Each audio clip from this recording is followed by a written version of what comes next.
বিএনপির নব্য জালিম ভাইদেরকে লক্ষ্য করে স্পষ্ট বার্তা দিতে চাই, যদি জালিমের হাত, জুলুমের হাত গুটিয়ে না নাও, আমরা সে হাত ভেঙ্গে গুড়িয়ে দেব ইনশাআল্লাহ।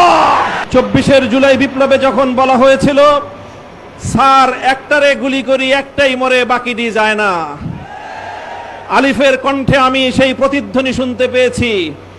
আলিফ আমার হাত ধরে বলেছে, গলায় যখন কাটা প্রথমে বিদ্ধ হয় তখন অল্প কষ্টেই সেই কাটা অপসারণ করা যায়, কিন্তু সেই কাটা যদি গলায় ভালো করে বিদ্ধ হয়ে যায় সেই কাটা গলা থেকে অপসারণ করতে অনেক রক্তক্ষরণ হয়।